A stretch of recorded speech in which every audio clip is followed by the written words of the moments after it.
Hello മകളെ, നമ്മുടെ anatomy of flowering പ്ലാന്റ്സിൽ നമുക്ക് ഏറ്റവും കൂടുതൽ കൺഫ്യൂഷൻ ആവുന്ന ഒരു സാധനമാണ് ഈ എൻഡാർക്കും എക്സാർക്കും.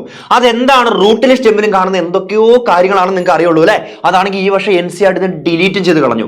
പക്ഷേ അവിടെ ആ ഒരു സംഭവം നമ്മുടെ റൂട്ടിനെ കുറിച്ച് സ്റ്റെമ്മിനെ കുറിച്ച് പഠിക്കുമ്പോഴും എല്ലാം എൻഡാർക്കാണ് എക്സാർക്കാണെന്നൊക്കെ പറയുന്നുണ്ട്. അപ്പൊ എന്താണ് നമുക്ക് തീർച്ചയായിട്ടും അറിഞ്ഞിരിക്കണം.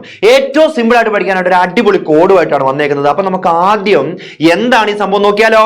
ഒന്ന്, പ്രോട്ടോസൈലം മെറ്റാസൈലം എന്ന് പറഞ്ഞ രണ്ട് ടേം നമ്മൾ പറയണം. Protoxylem and metaxylem. നമ്മുടെ പ്രൈമറി സൈലത്തിലുള്ള സൈലംസിന്റെ ഉള്ള രണ്ട് പാർട്ടുകളാണ് മെറ്റാസൈലവും ഈ പ്രോട്ടോസൈലം എന്ന് പറഞ്ഞ കാര്യം. ഓക്കെ, അപ്പൊ അത് സ്റ്റെം എടുത്ത് നോക്കുവാണെന്നുണ്ടെങ്കിൽ ഒരു സ്റ്റെമ്മിന്റെ അനാട്ടമി നമ്മൾ എടുത്ത് നോക്കിയാൽ ഈ മെറ്റാസൈലം എവിടെയാണെന്ന് നമുക്കറിയണം, ആൻഡ് പ്രോട്ടോസൈലം എവിടെയാണ് എന്ന് നമുക്ക് അറിയണം. എടാ, ഒരു സ്റ്റെം എടുത്ത് നോക്കിയിട്ടുണ്ടെങ്കിൽ ഈ പ്രോട്ടോസൈലം ടുവേർഡ്സ് ദ സെന്റർ ആണ്. ഇവർ സെന്ററിലേക്ക് നേരെ അങ്ങ് പോയിരിക്കും. അപ്പം മെറ്റാസൈലം എവിടെയായിരിക്കും? അത് നേരെ പെരിഫറിയിലേക്കും പോയിട്ടിരിക്കുകയാണ്. പെരിഫറി എന്ന് പറഞ്ഞാൽ സൈഡിലേക്ക്. അതായത് ഇവിടെ ഒരു സ്റ്റെമ്മിന്റെ അനാട്ടമി നമ്മൾ വരച്ചു വെക്കുകയാണെന്നുണ്ടെങ്കിൽ ഇവിടെ നേരെ കാണാൻ പറ്റുന്ന ഈ നീല കളറിൽ ഞാൻ വരയ്ക്കുന്നതാണ് ഇതിന്റെ മെറ്റാസൈലം എന്ന് വിചാരിക്കുക. ഇനി ഇവിടെ ഞാൻ നേരെ ഒരു യെല്ലോ കളറിൽ വരയ്ക്കാനായിട്ട് പോവാണ്, നമ്മുടെ പ്രോട്ടോസൈലം വരയ്ക്കാണ്. കണ്ടോ? അപ്പൊ ഇവിടെ ആരാണ് സെന്ററിലേക്ക് പോയിട്ട് നിൽക്കുന്നത്? നമ്മുടെ പ്രോട്ടോസൈലം സെന്ററിലേക്ക് നിൽക്കുകയാണ്. ഇനി റൂട്ട് എടുത്താൽ ഇതിന് നേരെ ഓപ്പോസിറ്റ് ആയിരിക്കും. അതെങ്ങനെയാണെന്നുള്ള കാര്യം നമുക്ക് നോക്കാവേ.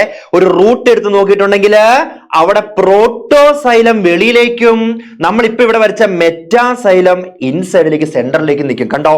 ഇവിടെ മെറ്റാസൈലം ഇവിടേക്ക് വരുന്നു, മെറ്റാസൈലം. ആൻഡ് ഇവിടെ ഇത് പ്രോട്ടോസൈലം വെളിയിലേക്കും പോകുന്നു. സംഭവം മനസ്സിലായോ? ഇത് പഠിക്കാൻ തന്നെ നമ്മൾ കുറെ ടൈം എടുക്കും. അതായത് മെറ്റാസൈലം പെരിഫറിയിലേക്കും പ്രോട്ടോസൈലം നമ്മുടെ സെന്ററിലേക്കും ആണെങ്കിൽ സ്റ്റെം, ആൻഡ് മെറ്റാസൈലം സെന്ററിലേക്കും പ്രോട്ടോസൈലം പെരിഫറിലേക്കും ആണെങ്കിൽ റൂട്ട്. ഈ കാര്യങ്ങൾ പഠിക്കുമ്പോഴേ സമയം എടുക്കും. പിന്നെ അതിന്റെ കൂടെ ഒരു കാര്യം പഠിക്കണം. ഈ കണ്ടീഷന്റെ പേരുകൾ എൻഡാർക്കും എക്സാർക്കും ഫുള്ള് കൺഫ്യൂഷനായി. ഒറ്റ ഒരു കോഡിലൂടെ നമുക്ക് ഈ സാധനം ഫുള്ള് മാറ്റിയെടുക്കാൻ പറ്റും. എങ്ങനെയാണെന്ന് അറിയാവോ? നമ്മുടെ വീട്ടിൽ പുതിയൊരു മൊബൈൽ വാങ്ങി, അല്ലെങ്കിൽ പുതിയൊരു വാച്ച് വാങ്ങി, എന്തെങ്കിലും സാധനമൊക്കെ വാങ്ങി നമ്മൾ ഫ്രണ്ട്സിനോട് പറയും, എടാ ഞാൻ ഇതുപോലെ ഒരു വാച്ച് വാങ്ങി. അപ്പൊ ഫ്രണ്ട്സ് നമ്മളോട് പറഞ്ഞൊരു കാര്യമുണ്ട്, അതിന്റെ ഒരു പിക്ക് സെൻഡ് ചെയ്തെന്ന് പറയും. എന്താ പറയുക? പിക്ക് സെൻഡ് ചെയ്യാൻ. ആ പിക്ക് സെൻഡ് ചെയ്യാനായിട്ട് ഒരു ഷോർട്ട് ഫോം നമുക്ക് എഴുതാം, പിക്ക് സെൻഡ്. ഓക്കെ, ആ പിക്ക് സെൻഡ് വെച്ചിട്ട് എൻഡാർക്കും എക്സാർക്കും സിമ്പിൾ ആയിട്ട് പഠിച്ചാലോ. ഈ P ഫോർ പ്രോട്ടോസൈലം എന്ന് എടുക്കുക, പ്രോട്ടോസൈലം. C ഫോർ സെന്റർ എന്ന് എടുക്കുക, സെന്റർ. ആൻഡ് S ഫോർ സ്റ്റെമ്മിലാണ് എന്നുള്ള കാര്യം എടുക്കുക. ഇനി എൻഡ് എന്നുള്ളതിന് നമ്മൾ എൻഡാർക്ക് കണ്ടീഷൻ എന്ന് എഴുതി വെക്കുക. എൻഡാർക്ക് കണ്ടീഷൻ നോക്കിയേ, സംഭവം സെറ്റായില്ലേ? പ്രോട്ടോസൈലം ടുവേർഡ്സ് ദ സെന്റർ, സ്റ്റെമ്മിലാണ്, എൻഡാർക്ക് കണ്ടീഷൻ ആണ്. അപ്പൊ നമുക്ക് നേരെ ഇവിടെ എഴുതി വെക്കാനായിട്ട് പറ്റും. ഇവിടെ മെറ്റാസൈലം എവിടെയാണെന്നുള്ള കാര്യം എഴുതി വെക്കാൻ പറ്റും. എന്താ? മെറ്റാസൈലം എവിടേക്കാ? ഇത് പെരിഫറിയിലേക്കായിരിക്കും ഇവിടെ പോവുക. ഇത് എവിടെയായിരിക്കും കാണുക? സ്റ്റെമ്മില്. ഈ കണ്ടീഷൻ തന്നെയാണ് എന്നുള്ള കാര്യം നമുക്ക് എഴുതി വെക്കാൻ പറ്റും. ഓക്കെ, ഇനി നമ്മൾ നേരെ റൂട്ടിലേക്ക് നോക്കിയാലോ. ഇതിന്റെ ഓപ്പോസിറ്റ് ആണെന്നുള്ള ഓർത്താൽ മതി. പ്രോട്ടോസൈലം ടുവേർഡ്സ് സെന്റർ എന്നുള്ളത് നേരെ മാറ്റണം. Protoxylem towards the periphery and it is found in എസിന് പകരം എന്തെഴുതണം? R എഴുതണം. ആൻഡ് എൻഡിന് പകരം എന്തെഴുതണം? എക്സാർക്ക് എഴുതണം. അപ്പൊ ഇവിടെ എഴുതാണ് റൂട്ട്, ആ കണ്ടീഷനാണ് എക്സാർക്ക് എന്ന് എഴുതിയിട്ടുണ്ടെങ്കിൽ ഒന്ന് നോക്കിയേ, വളരെ സിമ്പിളാ.